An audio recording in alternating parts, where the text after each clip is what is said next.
London school of economics से पढ़ाई की हुई है, इंटरनेशनल बिजनेस पढ़ा हुआ है। इसके बाद बड़े इंप्रेसिव टाइटल्स भी आपने 2017 में, अगर मैं गलत नहीं हूँ तो मिस वर्ल्ड टूरिज्म का टाइटल आपको मिला। क्या टर्निंग पॉइंट था? बचपन से ही मुझे बड़ा ज़्यादा आकर्षण होता था मोक्ष के लिए। मेरी जर्नी जो शुरू हुई वो हुई विपस्सना से। मैं देख चुकी थी कि उस टाइम पे दिल्ली पूरा रेप कैपिटल बनता जा रहा था, तो मुझे लगा कि मुझे उसके लिए काम करना चाहिए। तो तभी rape victims, acid attack survivors के साथ मैं काम करने लगी और वो जर्नी ने मुझे जितना ग्रो किया है एज अ पर्सन, शायद उस जर्नी में मैं उतनी ग्रो नहीं हुई। इस तरीके की जो वेशभूषा होती है वो अक्सर या तो साध्वी, साधक, स्पिरिचुअल लीडर्स, स्पिरिचुअल गुरुज इनकी होती है। तो आप कितना अपने आप को कनेक्ट करती हैं? साध्वी शब्द को लोग उसको एक पद की तरह उस दृष्टि से देखते हैं। मैं एक साधक को एक लाइफस्टाइल की नज़र से देखती हूँ और मुझे लगता है हम सभी साधक हैं। ये जो ल्यूसिड ड्रीमिंग है, मतलब एक आप कैसे मैनिफेस्ट कर सकते हैं? हमारा एवोल्यूशन बाहर के लिए है ही नहीं, हमारा एवोल्यूशन अपने लिए है ताकि हम उसको पूरी तरह से जी पाए। अच्छा, मैं आपसे एक और चीज़ पूछूंगी कि आपने बोला कि क्वांटम लीप क्या होता है? बहुत बारी हम लोग आंखें खोल कर जब हम ड्रीम कर रहे होते हैं तो हम वही मैनिफेस्ट कर रहे होते हैं और आप उस जगह पे जाते भी हैं। अच्छा, आपने एंटिटीज़ की बात कही कि एंटिटीज़ कैसे डिस्क्राइब करेंगे आप? I don't want to describe it on a podcast because it's a very sensitive issue. शादी का विचार है आपका कि शादी का विचार नहीं है? क्योंकि शादी का विचार है, डेफिनेटली है।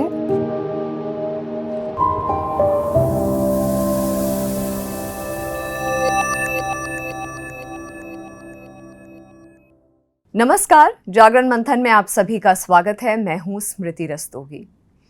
आज हमारे साथ जो मेहमान हैं, जो गेस्ट हैं, हालांकि स्पिरिचुअलिटी को लेकर, हिंदुइज्म को लेकर के बहुत सारी बातें हुई हैं, लेकिन ये जो हमारी गेस्ट हैं उनसे बहुत कुछ ऐसी चीज़ें होंगी जो साइंटिफिकली आज मैं क्वेश्चन करने वाली हूँ।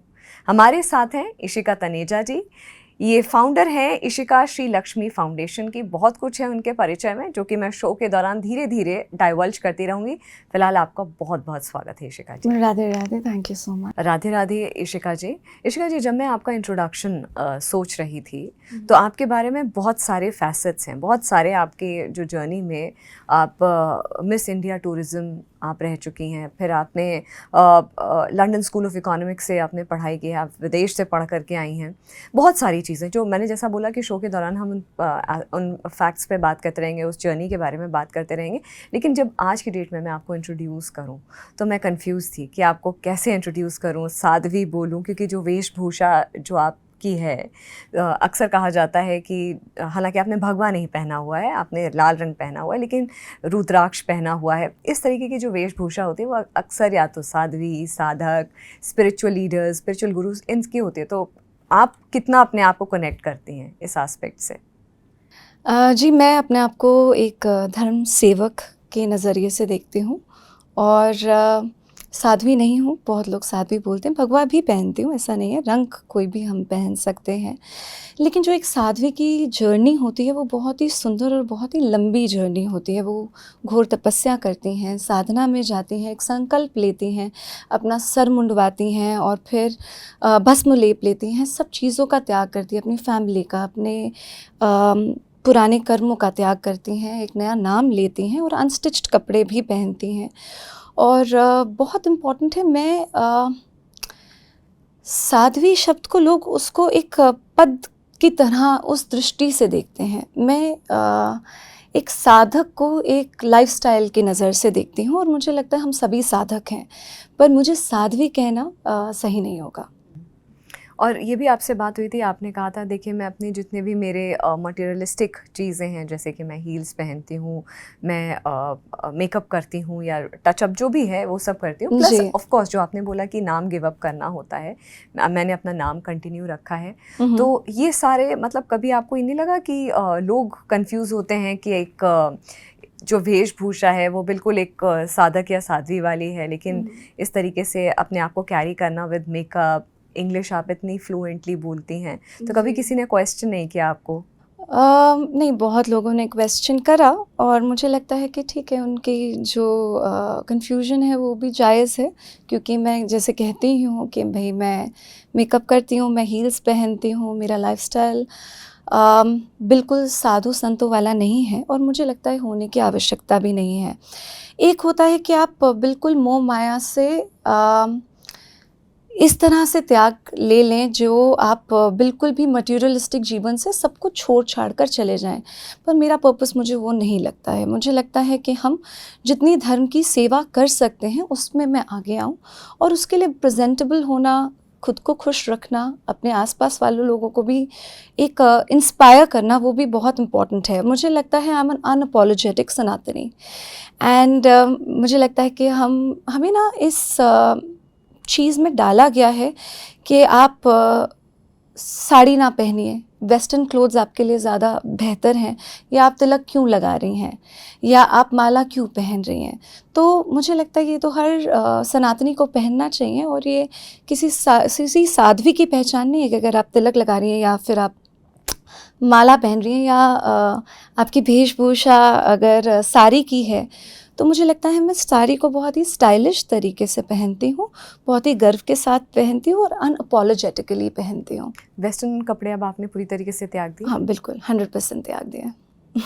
आप जैसे मैं बात कर भी रही थी कि आपने लंदन स्कूल ऑफ इकोनॉमिक्स से पढ़ाई की हुई है, इंटरनेशनल बिजनेस पढ़ा हुआ है, इसके बाद बड़े इंप्रेसिव टाइटल्स भी आपने 2017 में, अगर मैं गलत नहीं हूँ तो मिस वर्ल्ड टूरिज़्म का टाइटल आपको मिला। उसके बाद से अचानक से अब मैं अचानक ही बोलूँगी क्योंकि जो दुनिया के सामने आया वो एक अचानक से ट्रांजिशन आया। जी। फिर एक सनातनी के रूप में आपका जो प्रोजेक्शन हुआ, क्या टर्निंग पॉइंट था?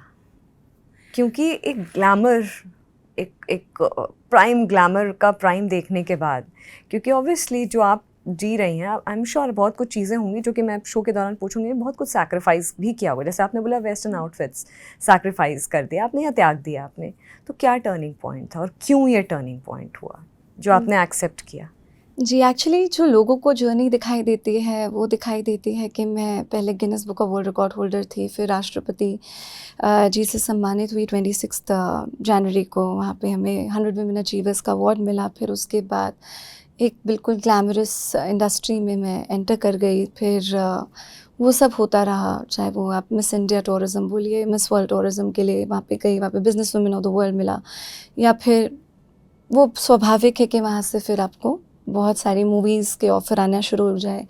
फिर टी सीरीज़ के साथ भी करा काम, थोड़ा मधुर भंडारकर जी के साथ काम करा, थोड़ा विक्रम भट्ट सर के साथ काम करा। वो जर्नी सबको दिखाई देती है, पर उसके साथ साथ जो एक पैरेलल जर्नी मेरी चल रही थी वो थी एक स्पिरिचुअल जर्नी, जिसको मैं कहती हूँ। बिकॉज़ बचपन से ही मुझे बड़ा ज़्यादा आकर्षण होता था मोक्ष के लिए। तो एक बारी बचपन में मैं भागी भी थी, मेरी मदर ने वापस लेकर आई कि मैं जा रही हूँ, मैं मोक्ष चाहती हूँ। तो उन्होंने बोला नहीं तुम्हारा दिमाग ख़राब है, ऐसा कुछ नहीं होता, यू कम बैक।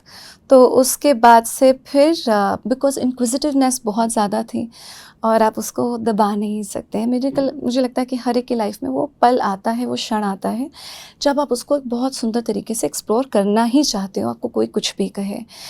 तो वो मेरी जर्नी जो शुरू हुई वो हुई विपस्सना से। तो विपाशना में आपको 11 दिन का मौन व्रत होता है, आपका मौन में रहते हैं तो आप अपनी अलग अलग चीज़ों को आप एक्सप्लोर कर पाते हैं। फिर धीरे धीरे कर वहाँ पे भी मुझे पूरी तसल्ली नहीं हुई। फिर मैं श्री रविशंकर जी का आर्ट ऑफ लिविंग करा, उसके साथ लैंडमार्क फोरम करा, कभी ब्रह्म कुमारीज़ के यहाँ पे गई, कभी सब जगह पे मैं एक्सप्लोर करती जा रही थी। उस जर्नी के बीच में क्योंकि मुझे सैटिस्फैक्ट्री आंसर्स उतने उस तरह से नहीं मिल रहे थे जिस तरह से मैं ढूंढ रही थी, और तब मेरे कोई गुरु नहीं थे, तो फिर मैंने अलग अलग चीज़ें एक्सप्लोर करनी शुरू करी, जिसमें हमें एक वेस्टर्न कॉन्सेप्ट है लूसिड ड्रीमिंग का। तो लूसिड ड्रीमिंग में आप ड्रीम के कंट्रोल आप कर सकते हैं, एक अवेयरनेस के साथ आप ड्रीम करते हैं जिसके अंदर आप कंट्रोल करते हैं। मैनिफेस्टेशंस के हिसाब से मैंने वो शुरू करा था। लूसिड ड्रीमिंग मतलब योग निद्रा? योग निद्रा और लूसिड ड्रीमिंग में थोड़ा फ़र्क है। देखिए, यही हमें समझना पड़ेगा कि जो हमारे वैदिक नॉलेज में जो चीज़ें लिखी हैं वो उसको हम क्यों अपनाना चाहते हैं rather than western culture, because western culture में बहुत सारी त्रुटियां हैं। वो बहुत लूजली कॉन्सेप्ट्स को ना गहराई से समझते हुए बस रख देते हैं, और जब आप वो करते हैं तो आपको बहुत सारी परेशानियां झेलनी पड़ती हैं। ऐसा नहीं है कि वो बिल्कुल ही गलत है, पर वो एक पूरा होलिस्टिक व्यू नहीं दे पाते हैं उस चीज़ का। तो जैसे मैंने कहा कि मैं ल्यूसिड ड्रीमिंग से शुरुआत हुई, अब करते करते बहुत ज़्यादा जिज्ञासा थी। एक दिन मेरे आउट ऑफ बॉडी एक्सपीरियंस हुआ, वो गलती से हुआ, मैंने खुद नहीं चाहा, मुझे पता नहीं। वो जब हुआ मैं थोड़ा घबरा गई, और थोड़ा मतलब मेरे लिए बहुत ही नया एक्सपीरियंस था कि ये कैसे हो सकता है। फिर मैंने उसको एक्सप्लोर करना चाहा, तो उसके बाद मैं फिर और पढ़ाई करने लग गई, because I was coming from a little western culture, क्योंकि मेरी पढ़ाई भी LSE में हुई, फिर उससे पहले मैं LA में थी। तो उसके साथ साथ मैं अपनी मैनिफेस्टेशंस मेरी होती जा रही थी, चाहे वो मैं बोलूँ कि अगर मेरे को कॉलेज में जाना है वो मैं मैनिफेस्ट कर पा रही थी। Let's go back to my journey first. तो उसके अंदर फिर मैंने क्वांटम जंपिंग सीखी कि कैसे एक यूनिवर्स से दूसरे यूनिवर्स में आप जा सकते हैं, आप कैसे मैनिफेस्ट कर सकते हैं। वो सब मैं सीख रही थी, पर उसके साथ साथ उसकी त्रुटियाँ या उसकी मैं बोलूँ कि उसको पूरी तरह से ना समझने की जो गलती है, उसमें आप अलग अलग चीज़ें एक्सप्लोर करना शुरू कर देते हैं, क्योंकि आपको नहीं पता होता है कि आपको ग्राउंडिंग अपनी कैसे करनी है। जो योग निद्रा और बाकी जितने भी वेदों में नॉलेज है, जैसे स्पेशली यजुर्वेद में, जैसे हम देखते हैं कृष्ण यजुर्वेद तृतीय अरण्यका में, या फिर हम देखते हैं शुक्ल यजुर्वेद में, उसके ऊपर हम आएंगे और बात करेंगे। तो वो जिस तरह से गहराई से आपको प्रोटेक्ट करते हैं, वो शायद मेरा उस तरह से नहीं हो रहा था। बट फिर मैंने उसको बहुत सात्विक तरीके से, आई थिंक मेरे सबसे सुंदर जर्नी की सबसे सुंदर बात ये रही है कि मैंने अपने हमेशा से इंट्यूशन, या फिर आप बोलें हायर कॉन्शियसनेस, या फिर आप बोलें अपने गुरुओं की सुनी है। बहुत बारी गुरु आपसे भी बात करते हैं, पर हम उसको अनदेखा कर देते हैं। आई थिंक मेरी जर्नी में सबसे सुंदर बात ये हुई है कि जो जो रास्ता उन्होंने मुझे दिखाया है, फिजिकल फॉर्म में गुरु आपके बहुत सारे फॉर्म्स में होते हैं। ये हमारी गलत फहमी होती है कि हमारी लाइफ में एक ही गुरु है।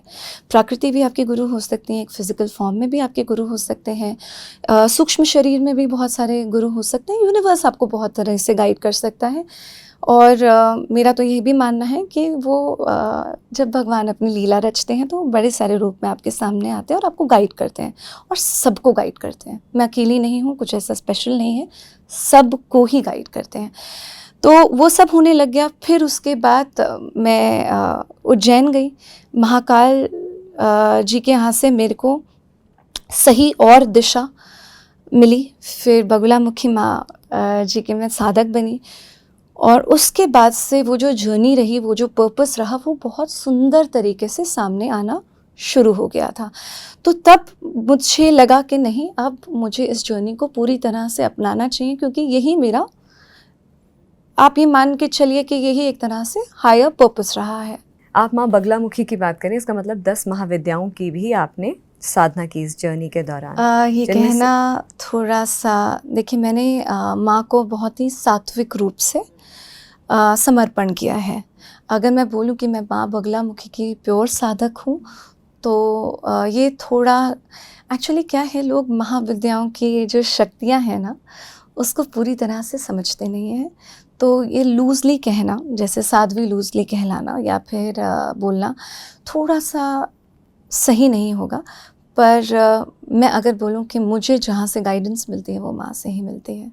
अलग अलग पूजा की पद्धति होती हैं, अलग अलग तरीका होता है। मुझे लगता है कि ये जो 10 महाविद्याओं का खासकर जो फेमिनिन एनर्जी की पूजा होती है, वो अपने आप बहुत ज़्यादा वेरीड फॉर्म्स में होती है। आप जैसे कनेक्ट करें, मुझे लगता है वो ज़्यादा इम्पॉर्टेंट है कि पर पर्सन, हर एक अलग इंसान, इंडिविजुअल कैसे कनेक्ट करता है उन एनर्जीज के साथ। देखिए एक्चुअली क्या होता है ना, हमें लगता है कि हम एक शक्ति को बुला रहे हैं, ऐसा होता नहीं है। वो शक्ति स्वयं प्रकट होगी या जब आप उसके लिए रेडी हैं। हमें लगता है कि हम इनके साधक बने, या मेरा उस जगह पे ज़्यादा रुझाव है। अलग अलग समय पे आपकी अलग अलग जर्नी में आपके पर्पस के हिसाब से वो शक्तियाँ खुद आपको चूज़ करती हैं, आप उनको चूज़ नहीं करते। तो जब माँ आई अ, उनको दिख रहा था कि जितने भी मेरे माँ की सुंदरता ये है कि वो सारे आपके कोई भी शत्रु ज़रूरी नहीं है जिस शत्रु से हम समझते हैं वो वही शत्रु हो। शत्रु आपके अंदर भी होते हैं, जैसे आलस आपका एक शत्रु हो सकता है, आपकी कोई पीड़ा आपकी शत्रु हो सकती है, आपके कर्म आपके पुराने वो शत्रु हो सकते हैं, अलग अलग एंटिटीज़ आपके शत्रु हो सकती हैं, जो आपके लिए कोई बुरी सोच भी रख रहा है वो भी शत्रु हो सकती हैं। तो बगुलामुखी माँ की खासियत ये है कि वो सारे शत्रुओं से आपको प्रोटेक्ट करती हैं, क्योंकि कहीं ना कहीं उनको लग रहा था कि वो प्रोटेक्शन की मुझे आवश्यकता है।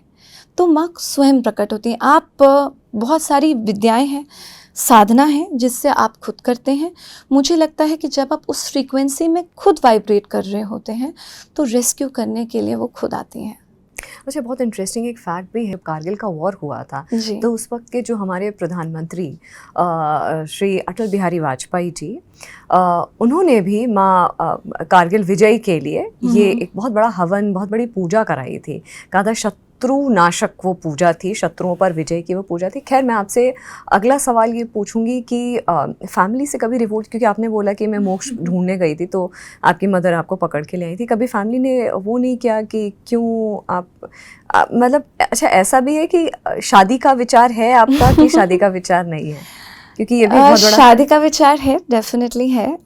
मेरी मदर का ये भी बहुत बड़ा कंसर्न रहा है। देखिए, मेरी फैमिली ने एज सच रिवोल्ट नहीं करा, बिकॉज़ उनको पता है, मेरे जितने भी बहुत ही क्लोज़ फ्रेंड्स एंड फैमिली रहे हैं, उन्होंने वो मेरी जर्नी देखी है बहुत क्लोजली। उनको पता है कि मैंने बहुत ही डुअलिटी में अपनी लाइफ जी है। मैं एलए भी जाती रही हूँ, मैंने वेगस हम जाते थे, मैंने वो चीज़ों को भी बहुत सुंदर तरीके से क्लोजली देखा है। और यही मैं हूँ जो जब दिवाली की मेन रात होती है तो उस दिन चाहे जो मर्ज़ी हो जाए, मैं पूरी रात साधना करूँगी ही करूँगी। और अब से नहीं, बहुत पहले से, जैसे मैं 7 साल से गणपति जी को बिठा रही हूँ। ये मेरा क्या कहते हैं, इस्कॉन को मैं प्रमोट कर रही हूँ, तो वो सब ये देख रहे थे, वो जर्नी उनको दिखता था। बिल्कुल भी नहीं। नहीं, मेरी family, I come from a very cosmopolitan, so called liberal या secular, मैं बोलूँगी अब तो, जैसे जैसे समझ आती जा रही है, बिल्कुल ही हमारे यहाँ पे काफ़ी कॉस्मोपॉलिटन कल्चर रहा है। बस एक ही चीज़ रही है कि आप सेवा भाव से काम करते रहें। तो सबकी सेवा करना सबसे इम्पॉर्टेंट है। लाइक मेरी मदर के लिए जब मैं गिनेस बना रही थी तो उन्होंने बोला ये तो तुम अपने लिए बना रही हो। ये तो मतलब मेरी ऑब्सेशन था जब मैं छोटी थी कि मुझे वर्ल्ड में सबसे बेस्ट होना है। तो उन्होंने बोला ये तो चलो तुम अपने लिए कर रही हो, तो तुम समाज के लिए क्या कर रही हो? तो तभी वहाँ से, क्योंकि मैं वापस आई थी लंदन से, तो मुझे लगा नहीं, मैं देख चुकी थी कि उस टाइम पे दिल्ली पूरा रेप कैपिटल बनता जा रहा था। तो मुझे लगा कि मुझे उसके लिए काम करना चाहिए। तो तभी rape victims, acid attack survivors के साथ मैं काम करने लगी। और वो जर्नी ने मुझे जितना ग्रो किया है एज अ पर्सन, शायद उस जर्नी में मैं उतनी ग्रो नहीं हुई। या फिर जैसे हमारे यहाँ पे ये इम्पॉर्टेंट होता है कि आपका बर्थडे पे पूजा पाठ हो या ना हो, पर आप उस दिन कुछ ना कुछ शुभ कार्य, मतलब किसी ना किसी की सेवा, तो चाहे वो हम स्पेशली, जैसे मेरे लिए होली बहुत इम्पॉर्टेंट रहता था कि मैं ब्लाइंड्स के साथ, उनके साथ होली स्पेंड करूं। जैसे वैलेंटाइंस डे पे कभी भी, कि हम वैलेंटाइंस डे हम उसको प्यार के नज़रिए से देखते थे, तो ओल्ड एज होम्स में जाकर उनके साथ उनकी कुछ करना, उनके साथ समय स्पेंड करना, उनको फील गुड फैक्टर, बिकॉज मैं ब्यूटी बैकग्राउंड से थी तो उनको मेकओवर्स देती थी। मतलब जो भी बच्चे की इच्छा में आए वो हमारे पेरेंट्स उसको बोलते हैं कि आप वही करिए। You have to be in sync with what you really feel happy in, that is very important. अच्छा, एक और चीज़ होती है जब अचानक से, मतलब मैं बता रही हूँ सोसाइटी के पर्सपेक्टिव से, जब अचानक से ये ट्रांजिशन ऐसा कुछ होता है तो अक्सर देखा गया है कि क्योंकि लोगों के अपने अपने विचार होते हैं, सोशल मीडिया इस वक्त बहुत सबसे ज़्यादा प्राइम और एक्टिव है, तो ये बहुत आसानी से, और ख़ासकर महाकुंभ में ये देखा गया कि अलग अलग बैकग्राउंड से, खासकर ग्लैमर वर्ल्ड से लोग आए और महाकुंभ से जुड़े। तो ये भी था कि देखिए ये ढोंग है, ये पाखंड है, मतलब आप एक क्विक एक लाइमलाइट लेने के लिए, क्विक आप एक स्टारडम हासिल करने के लिए, और एक इस तरीके का आप एक प्लेटफॉर्म चूज़ कर रही हैं जो कि हिंदू और सनातन लोग बिलीव कर लेंगे बहुत जल्दी कि आप अपना ग्लैमर छोड़ करके अब इससे जुड़ गई हैं, वाओ क्या बैकग्राउंड है, इस तरीके से जी। तो कभी ऐसा आपको फेस करना पड़ा बैकलैश सोसाइटी से, लोगों से? क्योंकि मैं इसलिए बोल रही हूँ, ऐसे पहले भी देखा गया है कि लोगों ने अपना अपना, चाहे फिर वो एक ममता कुलकर्णी का भी केस हुआ था और भी सोशल मीडिया इन्फ्लुएंसर्स भी महाकुंभ में जुड़े थे जिस तरह से, लेकिन ऐसा भी देखा गया है कि टेलीविज़न इंडस्ट्री एक और कुछ लोगों ने छोड़ी है, जैसे फॉर एग्जांपल सना खान हो गई, टेलीविज़न एक्ट्रेस हो गई। अब तो खैर वो बहुत ज़्यादा अपने धर्म पूजा पद्धति को बहुत बिलीव करती हैं और खूब सारे वीडियोस भी बनाती हैं उससे रिलेटेड। तो आपको कभी ऐसा हिंदू होने का, ऐसे कभी, या इस तरीके से सनातन एक्सेप्ट करने का, या ग्लैमर वर्ल्ड त्याग देने का बैकलैश, या ढोंग पाखंड? देखिए, मेरी जर्नी कुंभ से पहले शुरू हुई थी। मैं स्पिरिचुअल जर्नी की बात भी नहीं कर रही हूँ। मेरी जो मैंने गुरु मंत्र दीक्षा ली थी, दैट हैपेंड बिफोर कुंभ। तो आई वॉज ब्लेस्ड इनफ कि जगत गुरु सदानंद सरस्वती महाराज जी, शंकराचार्य जी जो द्वारका पीठ के हैं, उनसे मैंने गुरु मंत्र दीक्षा ली थी। तो वो जर्नी पहले शुरू हो गई थी, लोगों के सामने कुंभ के समय पे आई। और मुझे लगता है कि हर एक की अपनी जर्नी होती है। मैं किसी की जर्नी को इवैल्यूएट नहीं करना चाहती, बिकॉज़ मुझे लगता है कि सबकी अपनी अपनी समझ है और सब अपनी अपनी समझ से अपनी लाइफ को एक्सप्लोर करते हैं। And I think that's a very beautiful way of doing it. कहीं पे भी अगर कभी लाइफ में कमी पेशी होती है तो वो कमियां आपको इवॉल्व करने के लिए ही आती हैं, ये समझ हमें रखनी पड़ेगी। मगर ऐसा नहीं हुआ कि कभी सोसाइटी जजमेंटल हो गई कि क्या मतलब ढोंग पाखंड, ये तो इजी वे टू सक्सेस है, या easy way to get famous या पॉपुलैरिटी? देखिए, मैं तो उससे दूर होकर आई। और दूसरी बात, इसके अंदर 3 बातें हैं। पहली बात, अगर किसी और को लग रहा है कि ढोंग है या पाखंड है, तो देखिए उनकी दृष्टि में उनको जो मर्जी लगे। मैं अपनी, ये मेरी जर्नी मेरे लिए है, मेरे सुख के लिए, मेरे सुकून के लिए और मेरे पर्पस के लिए है। It is not for anybody else. और दूसरी बात रही कि अगर मैं इसको थोड़ा हायर कॉन्शियसनेस से देखूं, तो जब मैंने ये सब करना शुरू करा, I became so good with manifestations. जैसे कि मैं आपको पहले बता रही थी कि चाहे वो मेरा लंडन स्कूल ऑफ इकोनॉमिक्स क्यों ना हो, चाहे वो मेरा Guinness book of world record holder जैसे मैं बनी, जो मैंने अपनी साधनाएं डेवलप करी थी, कहीं से कुछ लेके, कहीं से कुछ लेके, कुछ और एक्सप्लोर कर करके, फिर जिस तरह से मैं अपनी फ्रीक्वेंसी को, आप उसको बोल सकते हैं to go into higher consciousness and then go into quantum leaping. आप उसके अंदर आप दूसरे मल्टी यूनिवर्स के जो दूसरी जगह पे जाते हैं, आप उसको जो रियलिटी बनाते हैं, वो मेरे लिए पहले तो एक्साइटमेंट था, एक गेम थी कि चलिए लेट मी बिकम। मेरे को, मेरा बड़ा मन था कि मैं Guinness book of world record holder बनूं, क्या मैं बन सकती हूँ? तो वो मैनिफेस्ट कर लिया। फिर उसके बाद राष्ट्रपति ऑनर, फिर उसके बाद आप जैसे हर एक चीज़ वो मैं मैनिफेस्ट करती जा रही थी। इतनी पावर होती है मैनिफेस्टेशन में? बहुत ज़्यादा होती है, सही तरीके से। तो वो तरीका क्या है? मैं उसके ऊपर आती, पहले आपका ये वाला सवाल ले लेते हैं। तो क्या होता है, आपकी मैनिफेस्टेशंस, जैसे कि अगर आप देखें कि आपको पहले ही पता है कि वीडियो गेम में मैं तो जीतने ही वाली हूँ, पहले तो आपको एक्साइटमेंट होती है कि मैं ये लेवल पार करूँ, ये लेवल पार करूँ। और उसके बाद जब आपको दिख रहा होता है कि ये तो मेरे लिए आसान ही है, तो वो उसका इंटरेस्ट आप खो देते हैं। तो वो ग्लैमर, वो मटीरियलिस्टिक वर्ल्ड आपको एक्साइट नहीं करता है, क्योंकि आपको रियल एनर्जी की जो सत्यता है वो आपको दिख चुकी होती है। तो आपको ये बहुत तामसिक एनर्जी ना बहुत ज़्यादा एक्साइट करती नहीं है। तो उससे जो एक लगाव हो जाता है, जो उसमें जो सुकून मिलता है, वो आपको पता होता है कि मेरे को इस जगह पे नहीं मिलने वाला है। तो तब वो मैं एक्सप्लोर करने लगी थी कि अब मुझे क्या करना है। तो जब मैं वो एक्सप्लोर करने गई थी, तो मैं अपने पर्पस ही मांगते जा रही थी कि मैं माँ से और जैसे महाकाल से।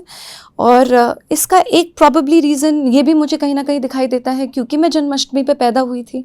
सो probably that journey was easier for me. Astrologically कोई लोग कह सकते हैं, पर वो चीज़ ने मुझे इतना आकर्षित करा और इतना लिबरेट करा कि मुझे उन चीज़ों में बिल्कुल भी सुख और सुकून नहीं दिखता था। तो मुझे लगता था कि मैं इस जगह पे आऊँ, तो आप फिर वो लाइफ पर्पस को फॉलो करना शुरू कर देते। तो तब एक नेम, फेम, रील्स और ये सब आपको इतना एक्साइट नहीं करता। इनफैक्ट अगर आप मेरी सोशल मीडिया पे भी जाएंगे तो मैं बहुत ज़्यादा एक्टिव नहीं हूँ, वरना तो मैं इसी के ऊपर ही सुबह शाम यही बनाऊँ, वही एक्टिव रहूँ, वो पर्पस नहीं था।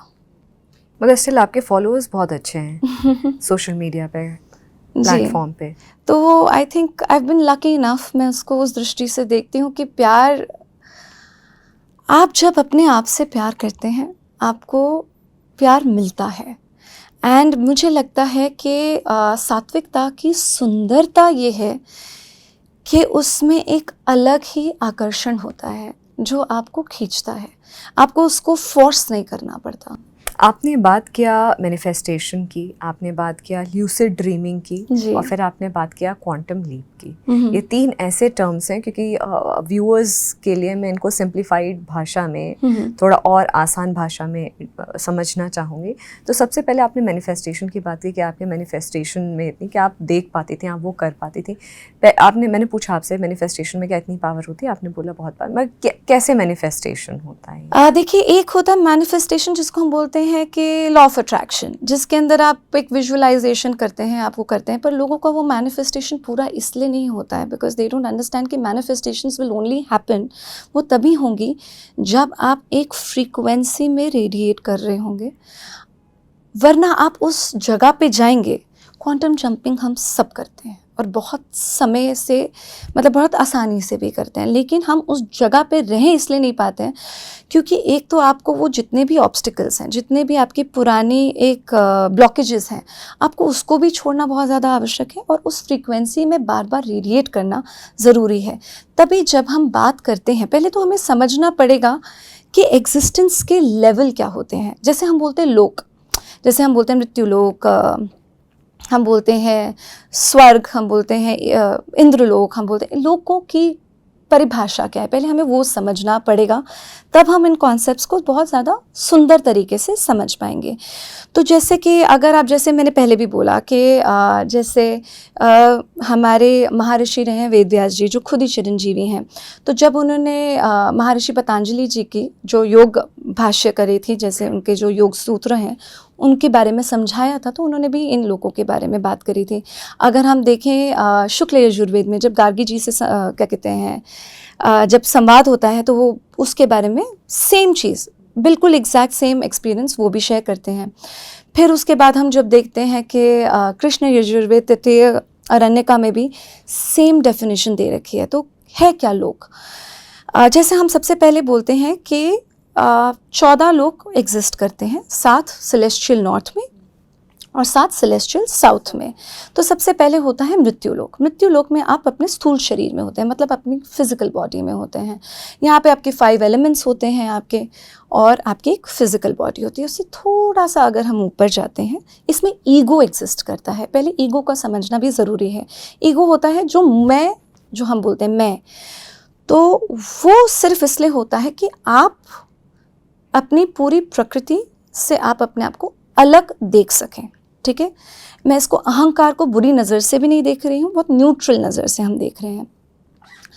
तो अहंकार आपको आपकी फिजिकल बॉडी से, आपको पूरे यूनिवर्स से थोड़ा अलग करके रखता है। फिर हम जाते हैं भूलोक में, वहाँ पे आप थोड़े और हायर कॉन्शियसनेस में हल्के से जाते हैं, जिसके अंदर आपका स्थूल शरीर नहीं होता, फिजिकल बॉडी नहीं होती, लेकिन अहंकार अभी भी होता है। आप ईगो को फील करते हैं, आपकी 5 एलिमेंट्स में आप एग्जिस्ट नहीं करते हैं, लेकिन यहाँ पे टाइम एंड स्पेस की वैल्यू नहीं रह जाती है। आप आगे जा सकते हैं, पीछे जा सकते हैं, जहाँ पे आपकी काफ़ी सारी कार्मिक बैलेंसिंग के लिए भी बहुत सारी उसकी उपयोगिता है। उसके बाद हम थोड़ा और हायर कॉन्शियसनेस में जाते हैं, तो हम स्वलोक में जाते हैं। स्वलोक, जिसको हम स्वर्ग भी कहते हैं, उसके अंदर आप बहुत प्योर फॉर्म में होते हैं। अब आप ईगो से अलग हो चुके होते हैं, तब आप अपने में और पूरी सृष्टि में कोई फ़र्क नहीं समझते हैं। दैट मीन्स आप वहाँ पे असली प्रेम को अनुभव करते हैं, क्योंकि मैं ही आप हूँ, आप ही मैं हूँ, मेरे हर पीड़ा, हर प्रॉब्लम्स ही मैं हूँ। तो जब आप उस फ्रीक्वेंसी में वाइब्रेट कर रहे होते हैं तो कुछ भी गलत या सही नहीं होता। हमारे देवी देवता जितने भी लोग हैं जो सिद्धियाँ लेते हैं, वो उस फ्रीक्वेंसी में जाकर, उस लोक में जाकर ही सिद्ध होते हैं। उसके बाद हम थोड़ा और ऊपर जाते हैं तो महर लोक। अब वहाँ पे आपको सारी, जैसा हम बोलते हैं आई क्लाउड ऑफ नॉलेज भी होता है, और उसके अंदर सारे युगों की इंफॉर्मेशन होती है। और वहाँ पे आपके लॉज बनते हैं कि जैसे अगर अग्नि है तो अग्नि और वायु है या पृथ्वी है या आकाश है या जल है, उसके अंदर क्या डिफ्रेंसिएशन होगा, वो लॉज वहाँ पे डिफाइन होते हैं। फिर हम और ऊपर चले जाते हैं तो ज्ञान लोक या जनलोक, उसके अंदर आपकी कोई भी विचार जो आज तक कभी भी लाइफ में एग्जिस्ट करी है वो वहाँ पे होती है। तो जब हम बोलते हैं ना जैसे वेद आए तो कोई ऑथर नहीं था, वो सारी नॉलेज वहाँ पे होती है। जैसे, और ये हम बहुत बारी, जब हम बहुत पैशनेट होते हैं, जैसे कि जब मैंने अपना गिनीज बनाया था तो हम कहते हैं ना कि एक बारी आप जब इतना लीन हो जाते हैं अपने काम में कि आपको नहीं पता लगता कि मैं वर्क कर रही हूँ हायर कॉन्शियसनेस, क्योंकि वो काम होता जाता है। पर अगर मैं आपको बोलूँ वो मेमोरी में बाद में जाके देखें तो जैसे मुझे पता ही नहीं लगा मेरे आसपास कौन है, कितने लोग हैं या क्या हो रहा है। तब आपके लिए वो 20 मशीनें हैंडल करना वो बहुत आसान हो जाता है, क्योंकि आप वहाँ से ऑपरेट कर रहे होते हैं। जैसे हम बोलते हैं, जैसे मोजार्ट है, हम बोलते हैं पिकासो है, इवन न्यूटन, कि कहाँ से वो यूरेका मोमेंट आता है जहाँ से उनको पूरी नॉलेज आ जाती है, तो वो उस लोक में एग्जिस्ट करते हैं। उसके बाद आता है तपोलोक, जहाँ पे हम बोलते हैं सारे चिरंजीवी तपस्या, सारे ऋषि तपस्या करते हैं। और फिर आता है सत्यलोक, जिसको अब ब्रह्मलोक भी बोलते हैं, जिसको हम बोलते हैं कि अब क्रिएटर और क्रिएशन में कोई फर्क नहीं रह गया है। सो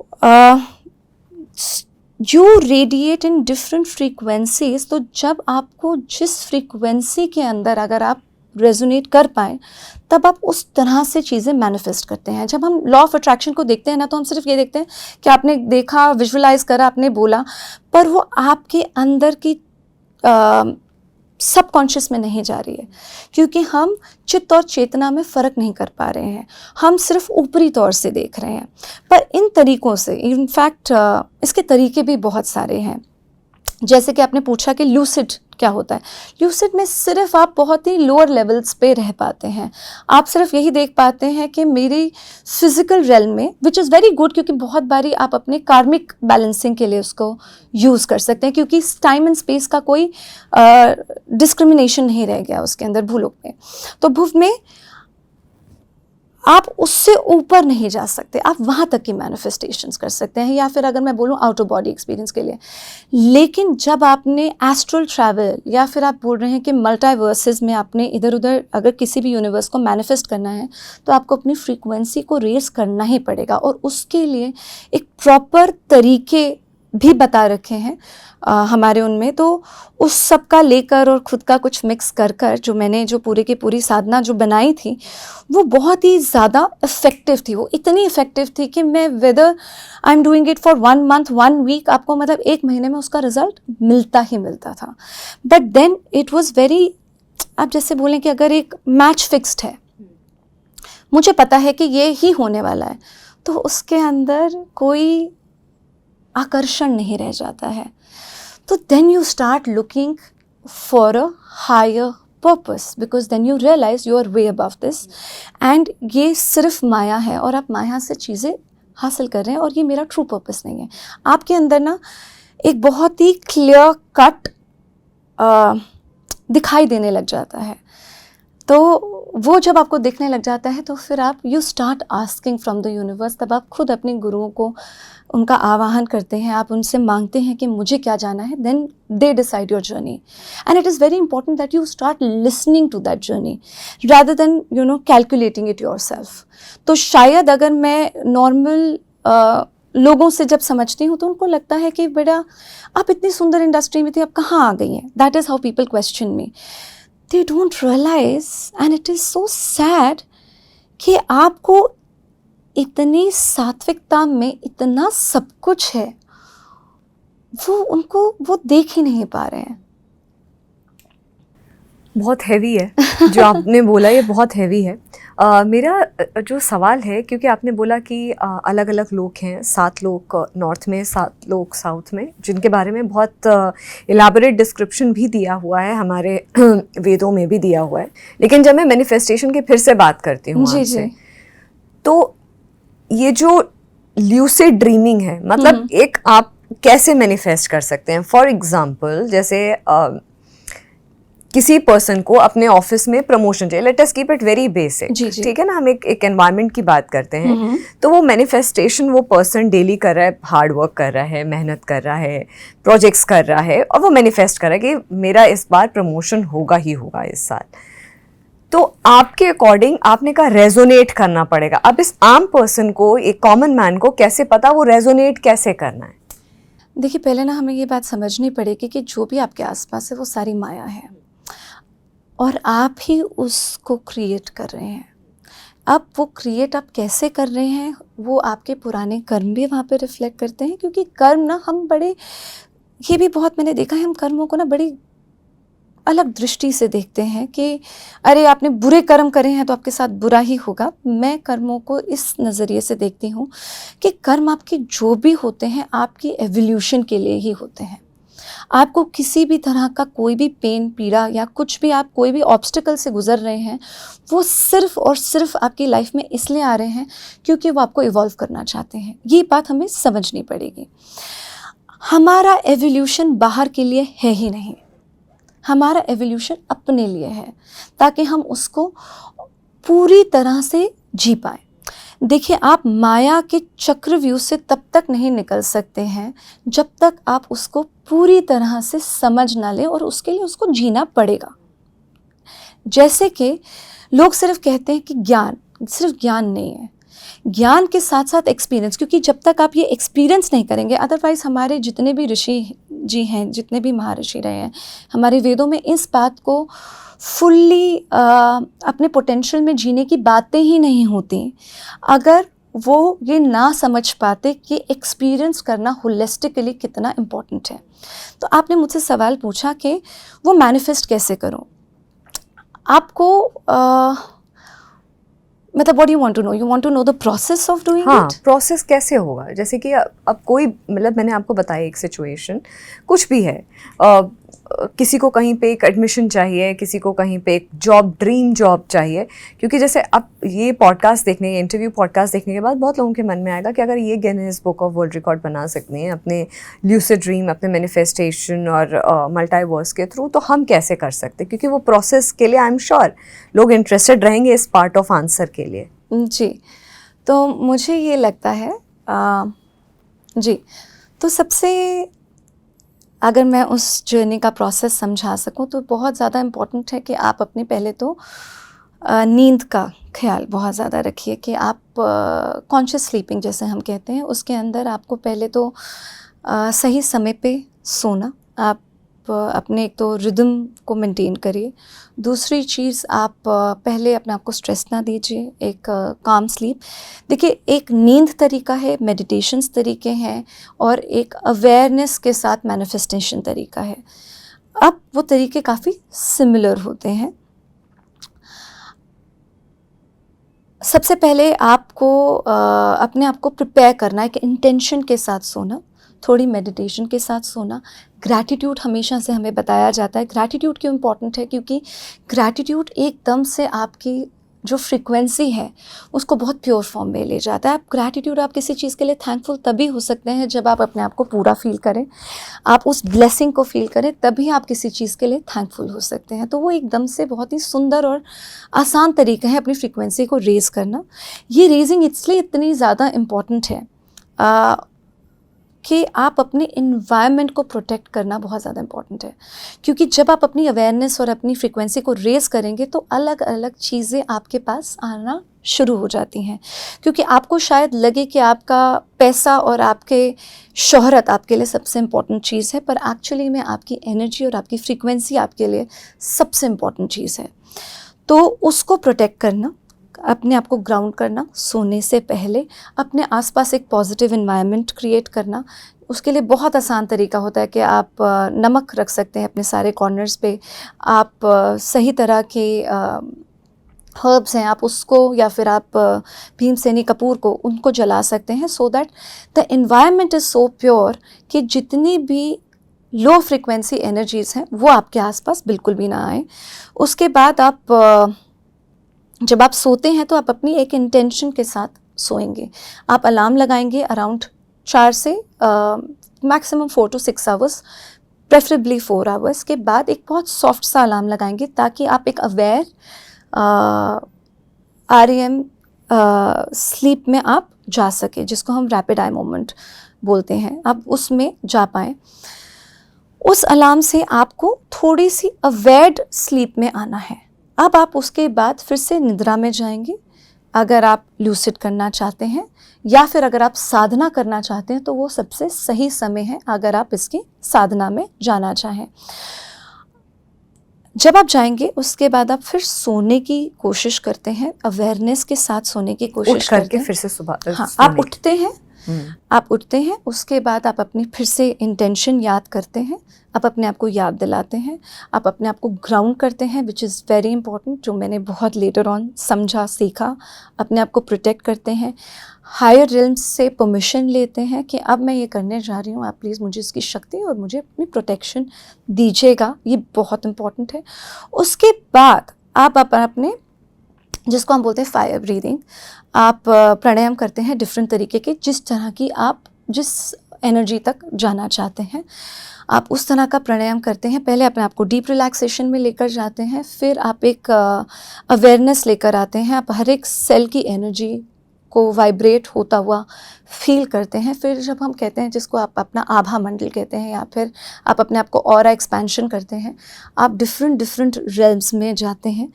और उसके बाद देखिए, यू हैव टू अंडरस्टैंड कि हम जिसको बोलते हैं सोहम, या आप जिसको बोलते हैं कि मैं ही ब्रह्म हूँ, अहम ब्रह्मास्मि, आपको उस एनर्जी में जैसे ही आप रेजोनेट कर पाते हैं, आप उस फ्रीक्वेंसी में जा पाते हैं, फिर आप जो भी विजुअलाइज करें, आप जिस भी जगह पे मैनिफेस्ट करना चाहते हैं, जब वो मैनिफेस्ट करेंगे आप देखेंगे आपका रिज़ल्ट इमीडिएट है।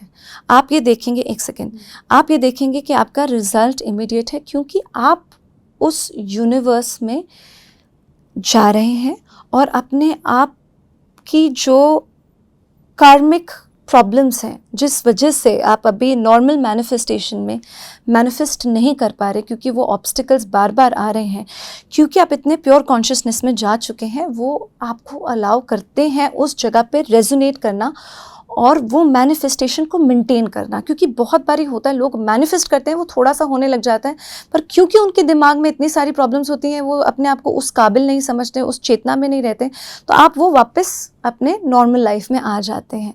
आप देखते तो हैं कि आपको प्रमोशन मिलने वाला है, आपके लिए, आप देखते हैं आपके बॉस आपसे खुश हो रहा है, एकदम से आपको प्रॉफिट्स मिलने लग गए हैं, आपकी जितनी भी आपकी डीलिंग्स आपकी सही होती जा रही हैं, सब सही हो रहा है, लेकिन क्योंकि आपकी खुद की प्रॉब्लम्स हैं जिससे आप डील नहीं कर पा रहे हैं, वो उस लेवल पे जब आप डील करते हैं आपको उसके रिजल्ट्स कहीं गुना ज़्यादा मिलते हैं। पर इसके अंदर एक जो छोटी सी मेरी लर्निंग है वो ये है कि जब आप उसको भी जी लेते हैं ना, तो आपको ये रियलाइज़ होता है कि मैं किसी चीज़ के पीछे भाग रही थी जो माया का ही हिस्सा है। It is not your true being, because you are way above it. आप उससे बहुत ज़्यादा हैं, पर वो ज़्यादा तभी महसूस करते हैं जब आप उस चीज़ को पूरी तरीके से ले सकें। आपको समझ आ जाता है कि वो प्रमोशन एक्चुअली में आपका प्रमोशन नहीं है, वो माया की ही एक तरीका है जिसे हम बोलते हैं विक्षेप शक्ति, वो उसमें आपको ज़्यादा खींच रही है। आपने एक माया की बात कही कि अब देखिए क्या है कि मुझे ऐसा लगता है, जो मुझे समझ में आए, जितने भी जो नॉलेजेबल और इस तरीके से हायर ऑन सेल्फ अवेयरनेस जिन भी लोगों से मुलाकात हुई, देखिए, हर कोई, मुझे ऐसा लगता है, एक पर्पस के साथ आया है, ठीक है। और मटेरियल सुख, मुझे लगता है अगर आप आए हैं धरती पे तो एवरीवन वांट्स दैट मटेरियल सुख। नहीं तो ये बहुत दिक्कत हो जाएगी, क्योंकि एक पर्पस है अपना हायर सेल्फ के साथ साथ नेविगेट करते हुए। और मुझे लगता है ये माया, या जिसे आप कहते हैं मटीरियलिज्म, एक नेविगेशन के टाइम पे इट इज़ वेरी इंपॉर्टेंट, आप इससे नेविगेट होके जाएं, क्योंकि आप घर नहीं त्याग सकते, आप वैराग्य नहीं ले सकते, because you have a family to take care of. तो ये बहुत ज़रूरी है कि इन चीज़ों को भी हम ध्यान में रख करके, इसीलिए आदमी को प्रमोशन चाहिए होता है, इसीलिए इंसान को पैसे चाहिए होते हैं। बट हाँ, मुझे ये लगता है कि इट इज़ वेरी इंपॉर्टेंट कि जो तरीका हो प्रमोशन कमाने का, पैसे कमाने का, या फेम कमाने का, तो दैट पाथ शुड बी कि जिससे किसी और को दिक्कत ना हो जी। एक जिसको हम कह सकते हैं एक सात्विक तरीका, जिसमें आपके कार्मिक अकाउंट्स थोड़े सेटल्ड रहें। लेकिन आई थिंक माया या मटेरियलिज्म इज इक्वली इम्पॉर्टेंट। देखिए, माया है, हम इसको डिनाई नहीं कर सकते। माया की डेफिनेशन ही यही है कि जो सत्य भी नहीं है और फॉल्स भी नहीं है, असत्य भी नहीं है, वही मिथ्या है, वही माया है। कहने का मतलब, पहले हमें ना माया को समझना पड़ेगा कि इसका मतलब क्या हुआ कि जो सत्य भी नहीं है, असत्य भी नहीं है, पर है। कि जैसे आप ड्रीम में जाते हैं, आप उस टाइम पे आप ये नहीं कह सकते कि ये असत्य है, क्योंकि आप उस टाइम पे फील कर रहे हैं। आप पानी पी रहे हैं तो आपको वो प्यास आपकी बुझ रही है। आपको जब लगता है कि कोई आपके ऊपर अटैक कर रहा है तो आप वो फील कर पाते हैं, आपके वो हार्मोन्स रिलीज होते हैं आपकी बॉडी में, ठीक है। तो ये साइंटिफिकली भी है। पर जैसे ही आप जागते हैं तो आपको दिखता है कि ये तो सत्य तो नहीं है, तो असत्य भी नहीं है, सत्य भी नहीं है। पर जैसे ही आपको ब्रह्म सत्य, जैसे जिसको हम बोलते हैं कि प्योर सत्य का रियलाइजेशन हो जाता है, तब वो 1 सेकंड में टूटता है। तो देखिए, माया ही माया से बाहर निकालने का तरीका दिखाती है आपको। लेकिन आप उस माया से कितनी सुंदर तरीके से, कितनी जल्दी तरीके से निकल पाएँ, वो ही आपकी जर्नी है, ठीक है। मैं आपको ये नहीं कहती मटीरियलिस्टिक और माया ना, आप एक बात, माया जाल है जो आपको फंसाता है, और जो सिर्फ मटीरियलिज्म में नहीं फंसाएगा। प्यार भी एक तरह का माया है, ठीक है। क्योंकि जो चीज़ कंसिस्टेंट नहीं रह रही है, आप किसी से अभी आज प्यार कर रहे हैं, फिर आपको प्यार ही नहीं हो रहा है, फिर आप कभी कर रहे हैं कभी नहीं कर रहे हैं, पर आप एक्चुअली में अपने आप को खोज रहे हैं, वो प्यार नहीं है, वो भी माया है। तो माया सिर्फ मटीरियलिस्टिक, हम फिजिकल रियलिटी से ना समझें। बहुत सारी चीज़ें आपके जितने भी आसपास हैं, और वो क्रिएट भी आप ही कर रहे हैं, जिसको हम खुद ही कहते हैं कि वो जब सत्य लोक में आप जाते हैं तो आपको दिख जाता है कि क्रिएटर ही क्रिएशन है, और क्रिएशन और क्रिएटर में कोई फ़र्क नहीं है, वो सब कुछ क्रिएट आपने करा हुआ है। तो दैट इज़ वन थिंग। दूसरी चीज़ ये है कि जो मटीरियलिस्टिक वर्ड को हम थोड़ा गलत दृष्टि से देखते हैं, कि देखिए, हम तो कहते ही हैं कि जहाँ जहाँ विष्णु जी होते हैं वहाँ पे लक्ष्मी जी आते ही आती है, क्योंकि लक्ष्मी जी आपको एम्पावर करती है अपने ट्रू सेल्फ तक देखने के लिए। पर उससे ऊपर जाकर आपको शक्ति की आवश्यकता होती है जब आप हायर रिल्म्स में जाएं। तो लोअर रेल्स में अगर आपको पूर्ण तरीके से अपने आप को फील करना है, अपनी चीज़ें मैनिफेस्ट करनी है और वो सब करना है, क्योंकि आप अष्टलक्ष्मी चाहते ही होते हैं कि वो आपके आसपास रहे, उसमें कोई प्रॉब्लम नहीं है। प्रॉब्लम है अटैचमेंट में, प्रॉब्लम है कि आप माया में और खोते ही जाते हैं। जैसे कि आदि शंकराचार्य जी बोलते हैं कि उसकी 2 शक्तियाँ हैं माया की। एक है आवरण शक्ति, कि आप डिस्क्रिमिनेट नहीं कर पाते हैं क्या सत्य है और क्या झूठ है, आपको समझ ही नहीं आता है। दूसरा है विक्षेप शक्ति, कि आप वो व्हर्लपूल की तरह है, तो आप उस व्हर्लपूल में अंदर घुसते जाते हैं, आपको बाहर निकलने का तरीका नहीं होते हैं। इसको मैं एक सिंपल लैंग्वेज में, कि अगर आप एक मिला तो दूसरा, मतलब आपको लगता है कि मैं और इतना और अंदर घुसती जाऊंगी तो वो और ज़्यादा मुझे सुख देगा, पर सत्यता ये है कि आपको वो और ज़्यादा दूर कर रहा है। पर जैसे ही आपको प्योर कॉन्शियसनेस का रियल सत्य नज़र आता है, जैसे कि अगर मैं बोलूं कि अगर आज ही मैंने साड़ी पहनी है, ठीक है, मैं यहाँ पे एक नग रखती हूँ, तो आपको वो रेड कलर का मैं एक नग रख रही हूँ, तो आपको दिखाई देता है कि वो तो लाल रंग है, ठीक है। अगर मैं आपको वो नग उठा के दिखाऊं और आपको 1 सेकंड में दिखा दूं कि ये ट्रांसपेरेंट है, ठीक है, और वापस रखो। जैसे ही आपको सत्य की अनुभूति हो जाएगी, अब मैं आपको 40,000 बारी भी बोलूँगी ना कि ये लाल है, आप नहीं मानेंगे कि ये लाल है, चाहे आपको वो दिख भी रहा होगा। तो ये असत्य नहीं है कि आपको वो लाल दिख रहा है, और ये सत्य भी नहीं है कि वो लाल है, यही माया है। और माया को जब आपको बोध हो जाता है तो आपकी अटैचमेंट हट जाती है, फिर आप माया से ही बाहर निकलने का माया में ही तरीका ढूंढ लेते हैं। अच्छा, आपने मैनिफेस्टेशन का जो तरीका, मैं बैक टू द क्वेश्चन जाऊंगी। आपने बोला कि एक प्रॉपर स्लीप चाहिए होती है, एक काम स्लीप, फिर उसके बाद आप अलार्म लगाते हैं, उसके बाद आप अपनी साधना करना शुरू करते हैं जी, अलार्म लगा करके। ये टाइम ड्यूरेशन कितना होता है? क्योंकि कुछ लोग कहते हैं कि जो ब्रह्म काल होता है 3 से 4 बजे ब्रह्म मुहूर्त होता है, उस वक्त करना चाहिए, क्या उसी वक्त करना चाहिए? देखिए, सबसे ज़्यादा सुंदर समय वो होता है और जो पूरे यूनिवर्स की फ्रीक्वेंसी है वो बहुत ही ज़्यादा प्योर होती है। ब्रह्म मुहूर्त की ना 2-3 रीज़न्स हैं। सबसे पहले ना आप स्लीप जो है, जो हम योग निद्रा में भी आप समझते हैं कि हमें लगता है कि हम सिर्फ साधना से ही डिफरेंट प्लेन्स पे जाते हैं, ऐसा नहीं है। आप डिफरेंट प्लेन्स पे या डिफरेंट लोकों में आप तब भी जा सकते हैं अगर आप किसी चीज़ में पूरी तरह से खो जाएं। हर रोज़ रात को आप अपनी स्लीप में अलग अलग प्लेन्स में जाते हैं। आपके पास साइंटिफिकली भी प्रूवन है कि 4 से 6 आपकी स्लीप साइकिल्स में आपकी ड्रीम्स स्टेट आती हैं, और ड्रीम्स आपकी हेल्प करती हैं आपको गाइडेंस लाने में। कभी कभी हायर फ्रीक्वेंसी से आपको हीलिंग वापस लेकर आती हैं, आपको अपने गुरुजन से मिलवाती हैं, आपको गाइडेंस देती हैं, आपको किस लोगों से आपको मिलना है जो आपके पर्पस में आपको हेल्प करेंगे, वो आप लेकर ही आते हैं। तो हमारे यहाँ पे बोला गया कि अब ब्रह्मलोक में आप उस टाइम पे मेडिटेट करिए, क्योंकि जो आप लेकर आए हैं रात को, जो आप सोए थे, जब आप उस साधना में, उस मौन में जाते हैं तो आप उस चीज़ को फील करते हैं। अदरवाइज़ क्या होता है कि हम भूल जाते हैं कि हमारे को ये नींद में हमारे ये बातें हुई थी, हमारे पास हम उसको रियलाइज़ नहीं होने देते हैं।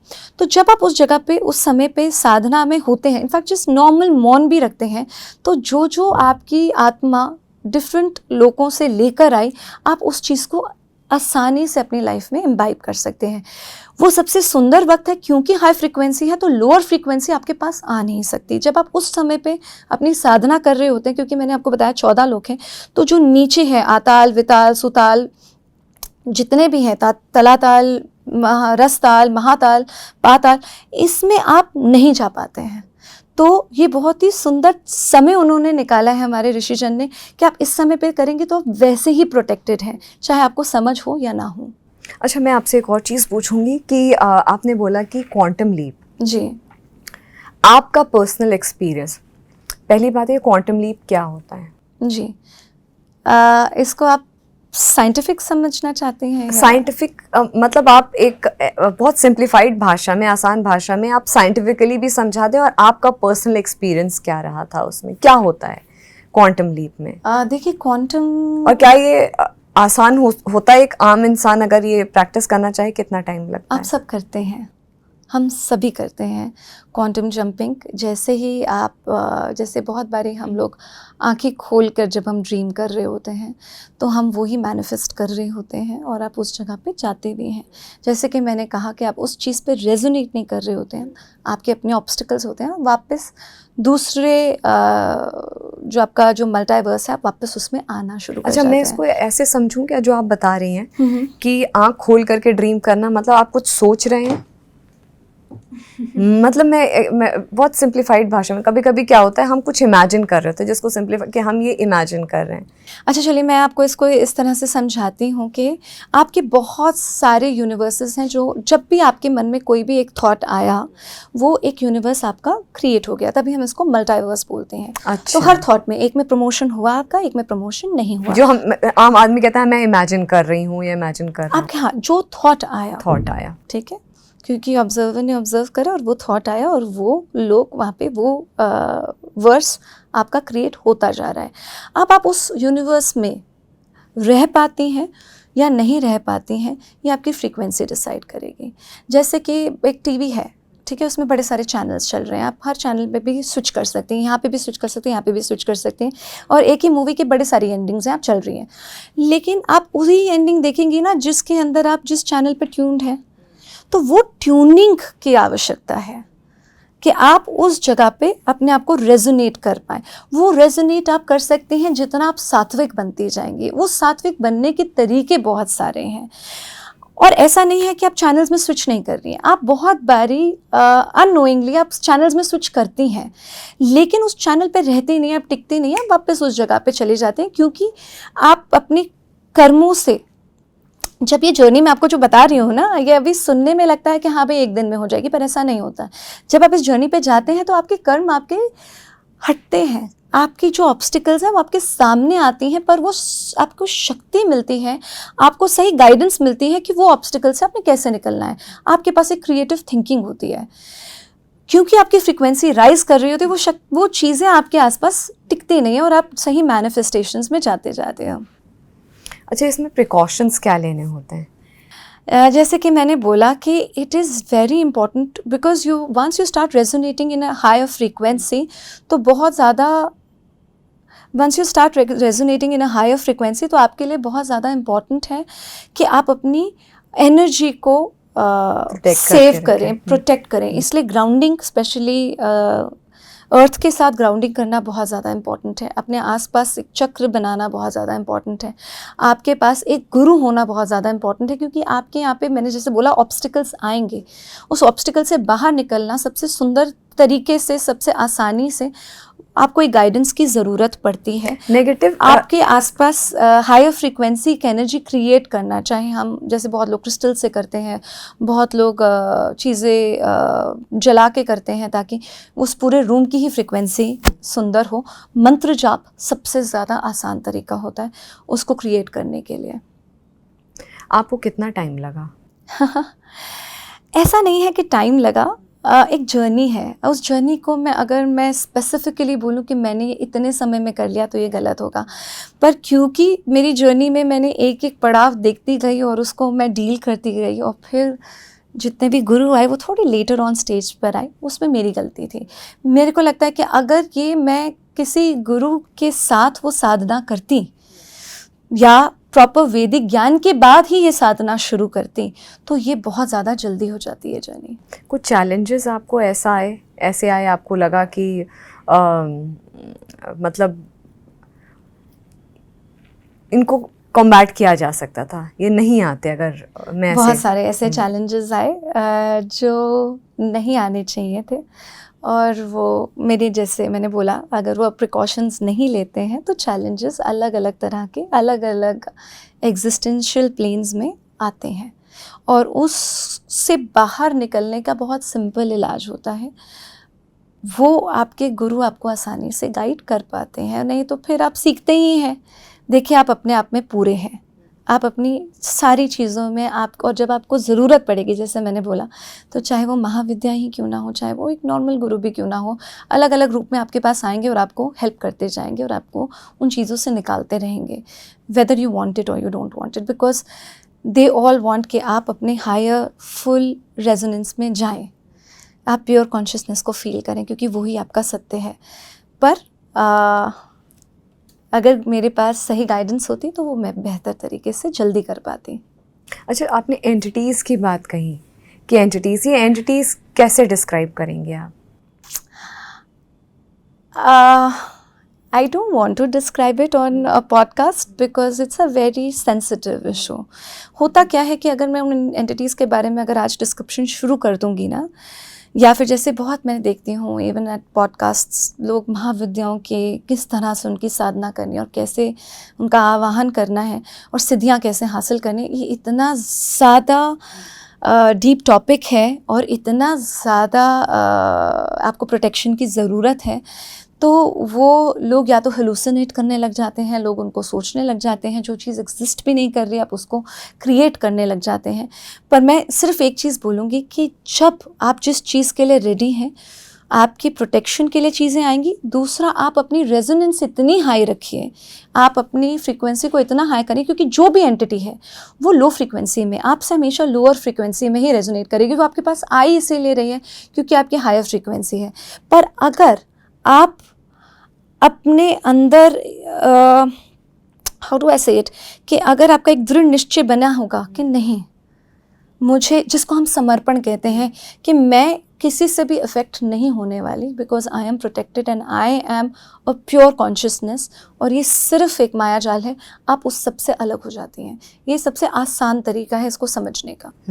अच्छा, आपने एक और बहुत इंटरेस्टिंग बात कही कि बहुत सारे पॉडकास्ट हो रहे हैं, इंटरव्यूज़ हो रहे हैं जिसमें सिद्धियों के बारे में बात हो रही है, जिसमें साधना के तरीके बताए जा रहे हैं, जिसमें आजकल तो खैर मैंने पिछले बहुत वक्त हो गया तंत्र की भी बात कही थी कि अलग अलग चीज़ें हो रही हैं पूजा पद्धतियों से रिलेटेड। मैं अगर एक ब्रॉडर अम्ब्रेला की बात करूँ, एक बड़ी पिक्चर की बात करूँ, तो पूजा पद्धति अलग अलग बात कर रही हो रही हैं। ऐसे में आपको ये चीज़, आपके क्या थॉट्स हैं कि लोग जो ओपन हो करके इस तरीके से बात कर रहे हैं कि ये करने से ये हो जाएगा, ये करने से ये हो जाएगा, आप व्हाट डू यू थिंक? देखिए, जैसे आपने मुझसे भी पूछा कि उसका क्या तरीका है, जो मैंने आपको तरीका बताया वो थोड़ा वेग है। वेग इसलिए है क्योंकि अगर मैं आपको ये बताने लग जाऊं कि ये प्राणायाम करके आप इस एनर्जी में आप रिलीज़ कर पाते हैं, आपको ये मुद्राएं करनी है, क्या होगा कि आप उस एनर्जी में तो रेजोनेट करने लग जाएंगे, क्योंकि ये बिल्कुल प्योर साइंसेस हैं। इनको पता है कि क्या सही तरीका है। जो आजकल हमारे साइंस के जितने भी हमारे साइंटिस्ट्स रहे हैं, वो धीरे धीरे आके समझ रहे हैं। जैसे कि अगर मैं एक सिंपल बात करूं, जैसे न्यूटन ने पहले बोला कि भाई लाइट पार्टिकल है, ठीक है। उसके बाद थॉमस यंग आ गए, जब उन्होंने डबल स्प्लिट एक्सपेरिमेंट करा तो उनको समझ आ गया नहीं नहीं ये तो वेव्स हैं, तो आप तो सिर्फ रेजोनेट कर रहे हैं, सिर्फ फ्रीक्वेंसी है।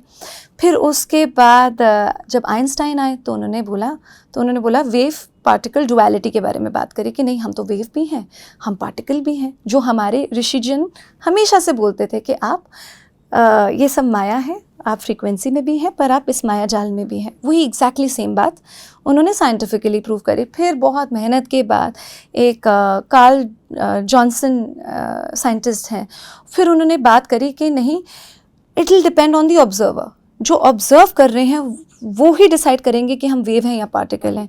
जो हम बात करते हैं कि सत्यलोक में कि क्रिएटर और क्रिएशन ही डिसाइड कर रही है, वही ऑब्जर्वर है, वही ऑब्जर्वेशन है, तो वो बहुत धीरे धीरे वहाँ तक जा पाते हैं। तो सुंदरता और थोड़ा परेशानी की बात भी यही है कि जो हमारे जितने वेदों में चीज़ें लिखी हुई हैं ना, वो इतनी प्योर हैं और इतनी इफ़ेक्टिव हैं।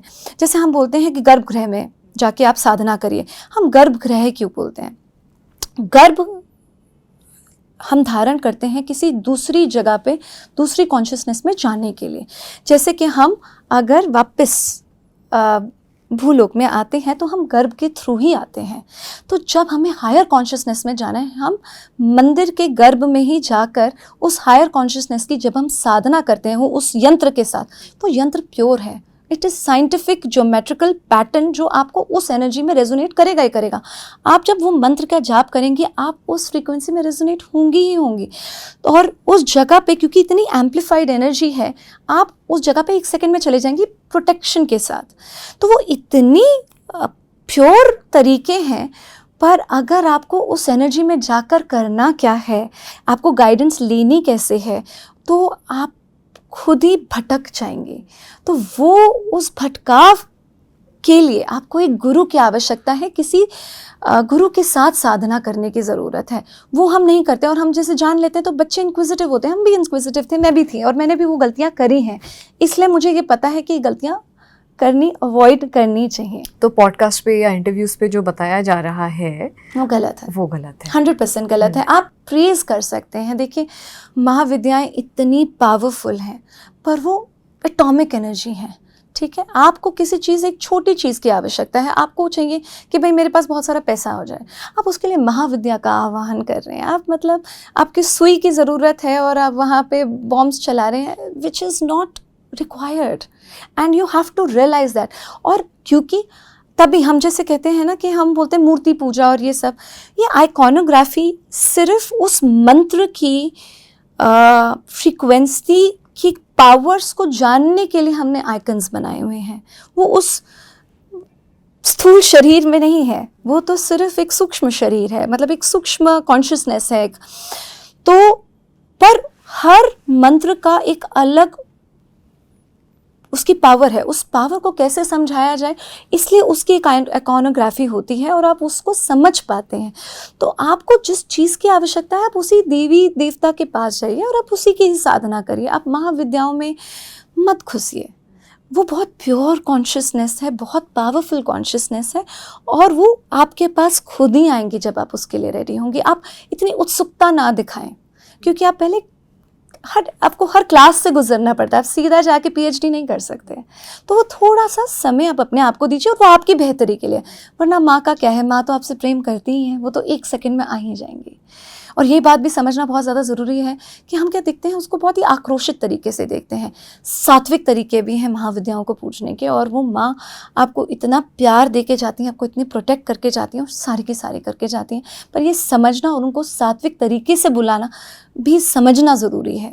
You can't play with it, this is not for playing.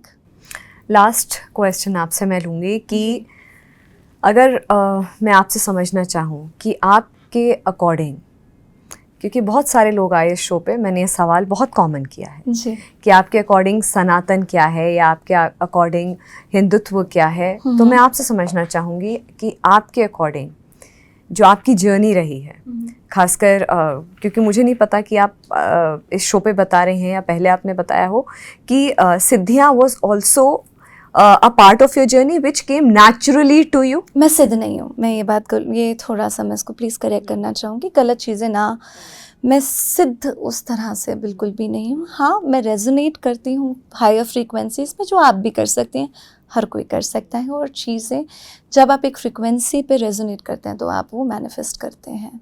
जी, चलिए, आपने बहुत आपने हम्बली कुछ चीज़ों का ये जो है री आंसर किया जो मैंने बोला उसको। लेकिन आपके अकॉर्डिंग ये होलिस्टिकली अगर मैं देखूं, सब कुछ मिला करके, आपने साइंटिफिकली बात करी, आपने वेदों की साइंटिफिकली बात करी, आपने बोला कि आप यूनिवर्स लीप कर सकते हैं, जंपिंग कर सकते हैं, आपने ल्यूसिड ड्रीमिंग की बात करी, आपने योग निद्रा की बात करी, आपने मैनिफेस्टेशन की बात करी, बहुत सारे अलग अलग चीज़ों की आपने बात करी, और बात करी आपने सनातन से ही रिलेटेड। जी, आपने यंत्र की बात करी, आपने मंत्रों की बात करी, आपने उच्चारण की बात करी, मैं सब मानती हूँ। आपने साधना की भी बात करी, और सबको आपने साइंटिफिकली लिंक किया है। सनातन धर्म आपके अकॉर्डिंग क्या है, ये मेरा लास्ट सवाल है। मुझे लगता है कि सबसे सुंदर चीज़ ही सनातन धर्म है, क्योंकि वो आपको, बाकी जितने भी पंथ हैं ना, आपको ये समझाते हैं कि आपसे बड़ी कोई और चीज़ है और आप वो नहीं हैं। पर सनातन धर्म आपको अपने होलिस्टिक, किस तरह से आप अपनी प्योर कॉन्शियसनेस में रेजोनेट कर सकते हैं, आप वो फील कर सकते हैं, और कैसे आप खुद ही देवी हैं वो फील कराता है, वो उसके तरीके दिखाता है, और आपको उस जर्नी में हेल्प कर कर आपको एम्पावर करता है। आपकी पावर लेता नहीं है, किसी और को देता नहीं है, आपको देता है। आई थिंक ये सबसे सुंदर चीज़ है, और मैं अपने आप को खुद ही बोलती हूँ कि ये मेरे खुद की घर वापसी है। मैं इतना डाइल्यूट हो गई थी इन द सेंस ऑफ, आप इतने वेस्टर्न कल्चर में ढलते जाते हैं कि आप अपनी रूट्स ही भूल जाते हैं। आपको because of so many problems, चाहे वो एजुकेशन हो आपकी, या फिर आपके आसपास की जो चीज़ें हैं, जो एंटरटेनमेंट है, जो आपके आसपास पे इतने भ्रम क्रिएट करे जाते हैं कि आप सनातन की सुंदरता ना देख पाएँ। और जब मैं वो देखती हूँ तो मुझे लगता है कि मैंने अपनी लाइफ में शायद अगर ये बचपन से शुरू कर लिया होता इसको समझना, तो मेरी जर्नी कितनी और भी ज़्यादा कितनी सुंदर होती। Thank you so much Ishika ji. मुझे लगता है कि इस शो पे पहली बार ऐसा हुआ है कि हमने साइंटिफिकली बहुत सारी चीज़ें जो हिंदू धर्म में लिखी हुई हैं, बहुत सारी चीज़ें हमने साइंटिफिकली समझने की कोशिश की है। आपने साइंटिस्ट का नाम लेकर के, चाहे न्यूटन, आपने सबका नाम लेकर के जो जो चीज़ें आपने साइंटिफिकली जो धर्म को प्रूव करने की बात कही है, वो वाकई में एक डिफरेंट आस्पेक्ट जी, मुझे लगता है। क्योंकि जब आपसे बात भी हुई थी कि इंटरव्यू करना है, तो आपसे डिस्कशन हो रहा था कि क्या बात करेंगे जो कि और लोगों ने ये बातें ना की हों शो पे आकर के, सनातन से रिलेटेड या धर्म से रिलेटेड या वेदों से रिलेटेड, शास्त्रों से, हमारे होली स्क्रिप्चर्स हिंदू धर्म के। लेकिन आपका अप्रोच बहुत डिफरेंट रहा, और मुझे खुद भी बहुत अच्छा लगा आपसे बात करने में। और नॉलेज एनहांसमेंट तो किसको नहीं अच्छा लगता। आई एम श्योर कि मेरे व्यूअर्स भी जो हमारे हैं जागरण मंथन के, उनको भी एक नया पर्सपेक्टिव मिला होगा ज़रूर। बहुत बहुत धन्यवाद आपका शो पर आने के लिए। Thank you so much Smriti, it was my pleasure. बहुत ही अच्छा लगा आपसे आज बात करके। Thank you so much. Radhe Radhe. फिलहाल जागरण मंथन में इतना ही। नमस्कार।